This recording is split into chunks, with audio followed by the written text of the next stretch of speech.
Shalom, WJC family. It is time for our weekly Torah Talk.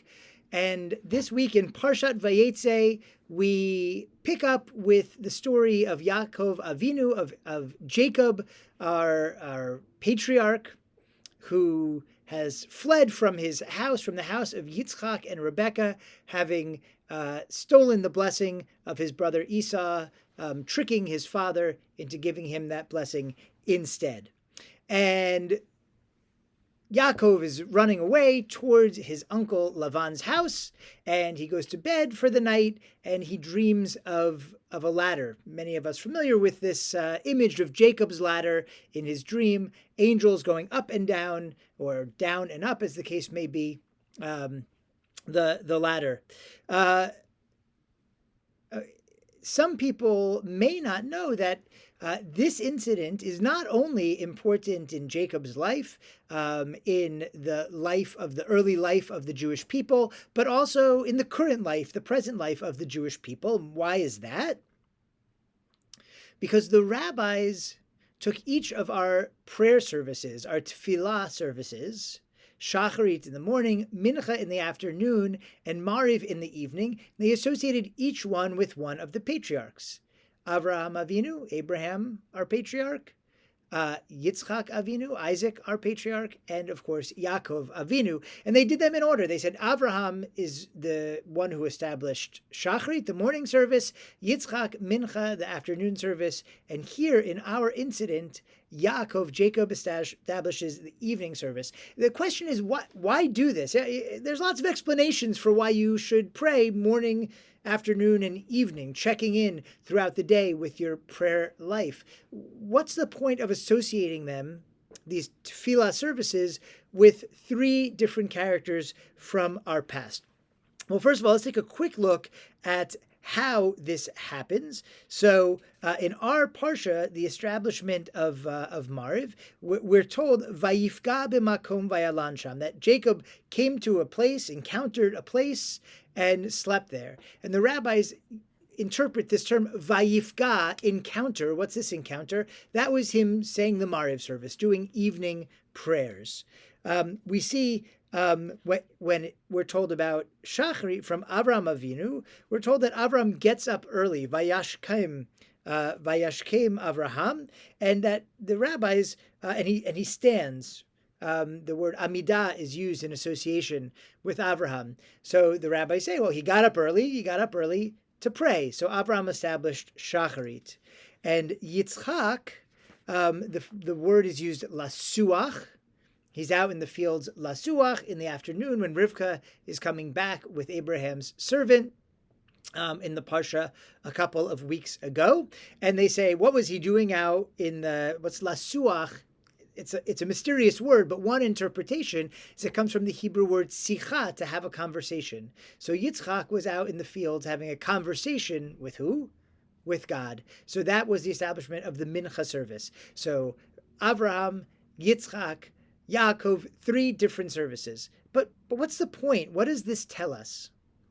Well, one thing that it tells us is that we shouldn't fall into the trap of thinking that because tefillah, the prayers themselves are the same, meaning if I come in to do the Shacharit service and you come in to do the Shacharit service, the morning service, the prayers in the Siddur are going to be the same for me and for you. And same for the Mincha service, and so too for the Mariv evening service. So we might think that my prayers are exactly the same as your prayers.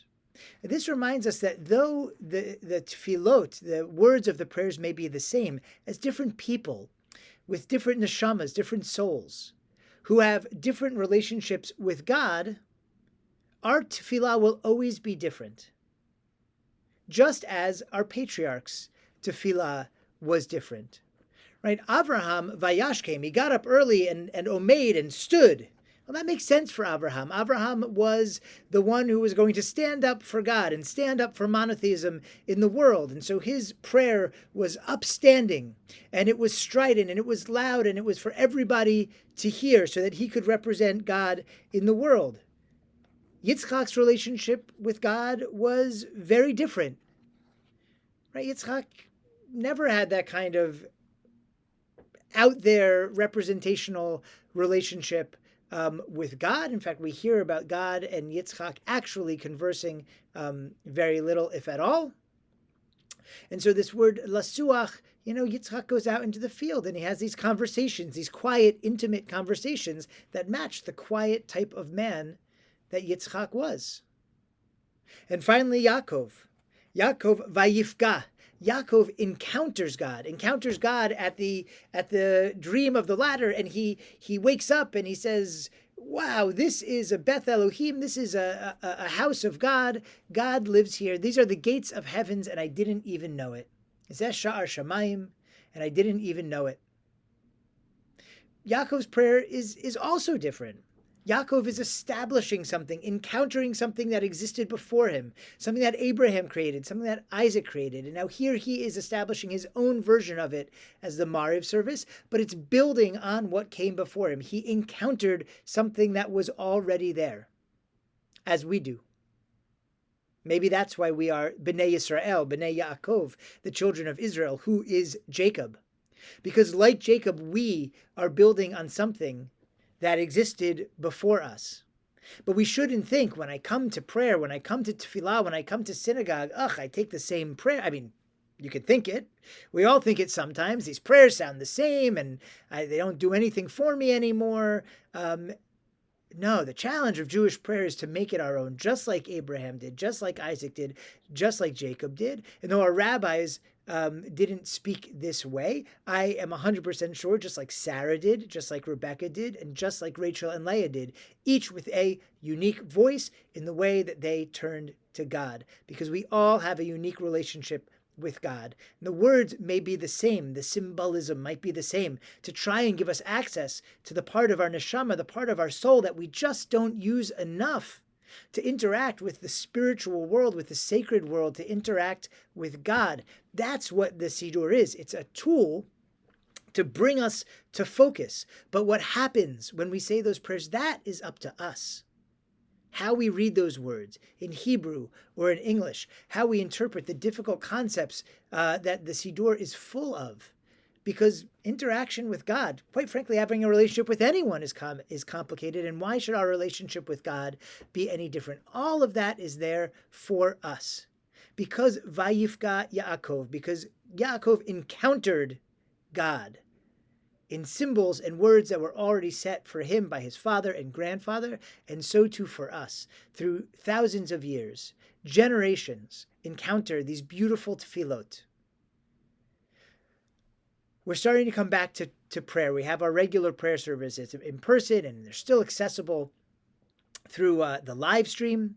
I hope you'll join us, not just to be together, which is an incredible luxury, and we now know just how valuable that is, but also to reinvigorate, re-engage in our own prayer life. Maybe for the first time, take Tefillah seriously, and you should know the cantor, Rabbi Dalton, and I are always here as a resource for you.